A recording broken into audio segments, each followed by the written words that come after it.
अगर आप चैनल पर पहली बार आए हो तो चैनल को सब्सक्राइब कीजिए और वीडियो अच्छी लगे तो वीडियो को लाइक और शेयर कीजिए। तो शुरू करते हैं आज की ये वीडियो। एक बहुत ही खूबसूरत गांव था जिसका नाम था रामनगर। यहाँ सभी लोग बहुत खुशी खुशी से रहा करते थे। गांव में सभी कुछ अच्छा चल रहा था और इसी बीच अमेरिका से एक फैमिली अपने पुश्तैनी घर में रहने आती है। उस परिवार में पति पत्नी और उनका छोटा सा बेटा थे जो अपने हवेली में रहने आए थे। सभी के आते ही गांव वालों में खुशी की लहर दौड़ पड़ी, क्योंकि यह फैमिली कोई और नहीं बल्कि इसी गांव में रहने वाले एक पुराने जमींदार की थी और गांव वाले उनकी बहुत इज्जत करते थे। सब कुछ ठीक चल रहा था, लेकिन अचानक एक दिन इस परिवार के बच्चे की तबीयत अचानक बिगड़ने लगती है। सभी को लगता है मौसम का परिवर्तन हुआ होगा, लेकिन बात तो कुछ और ही थी। धीरे धीरे लड़के का चेहरा नीला पड़ने लगा।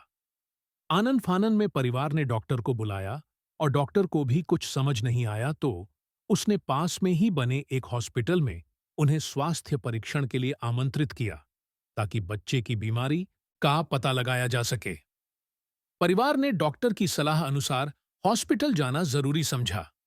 सारे परीक्षण होने के बाद भी कुछ नहीं हासिल हुआ। जैसे ही सारा परिवार गांव पहुंचा तो गांव के कुछ बुजुर्गों ने बच्चे की हालत देखकर उन्हें ओझा के पास जाने को कहा। आज भी गांवों में पुराने रीति रिवाज के अनुसार झाड़ फूंक करके इलाज करने की प्रथा कायम है। परिवार सभी सदस्य बच्चे के लिए ओझा के पास भी जाने को तैयार हो गए। गांव के पास ही पहाड़ी में एक बाबा रहते थे जो कि काली विद्या में भी माहिर थे। जैसे ही उनके आश्रम की सीढ़ियों में वह बच्चा अपने परिवार के साथ पहुंचा तो ओझा जोर जोर से चिल्लाने लगे, तू क्यों आई है? इतने बरसों के बाद भी तेरा बदला शांत नहीं हुआ। यह सब सुनकर बच्चे के माता पिता और गांव वाले दहशत में आ गए। उन्हें समझ नहीं आया कि बाबा को इतना क्रोध क्यों आ रहा है, जबकि उन्हें अभी तक कोई बात बताई नहीं गई। लेकिन बाबा तो काली माया में पारंगत थे। इस वजह से उन्हें रूहानी ताकतों को पहचानना आता था।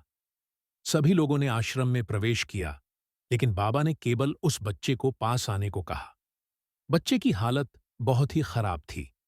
उसकी आंखें लाल हो चुकी थीं, उसका शरीर नीला दिखाई पड़ रहा था और उसके शरीर का तापमान आम बुखार से कहीं ज्यादा था। ओझा ने विभूति उठाकर के बच्चे के मुंह पर फेंका। बच्चा जमीन पर लेट गया और जोर जोर से हाथ पैर हिलाने लगा। किसी को कुछ नहीं समझा रहा था कि बाबा की विभूति से क्या चमत्कार हुआ कि बच्चा अपने आप जमीन पर लेटकर ऐसी हरकतें करने लगा। तभी अचानक बच्चा अपने पैर की उंगलियों के बल खड़ा हो जाता है और बहुत ही खूंखार औरत की आवाज में ओझा को उसके पुराने नाम से बुलाया, अरे वो प्रेमनाथ, मैं तुझे नष्ट कर दूंगी। लड़के का ऐसा स्वर सुनकर उसके माँ बाप घबरा गए।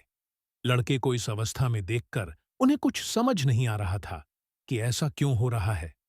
तभी ओझा ने एक मंत्र पढ़कर बच्चे को अपने काबू में किया। सारे गांव वाले ओझा से पूछने लग, बाबा ये सब क्या? ये बच्चा ऐसा क्यों कर रहा?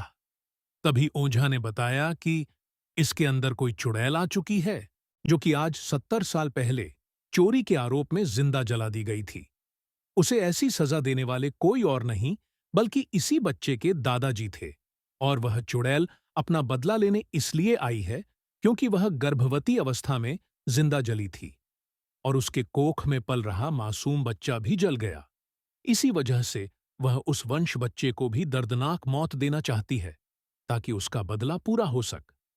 ये सारी कहानी जानने के बाद उसके परिवार वाले ओझा के सामने गिड़गिड़ाने लगे और अपने बच्चे की जान की भीख मांगने लगे।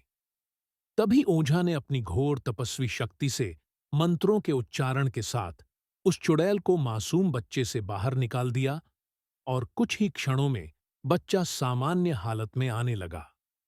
सभी को लगा कि सब कुछ हमेशा के लिए ठीक हो गया, लेकिन यह तो एक शुरुआत थी।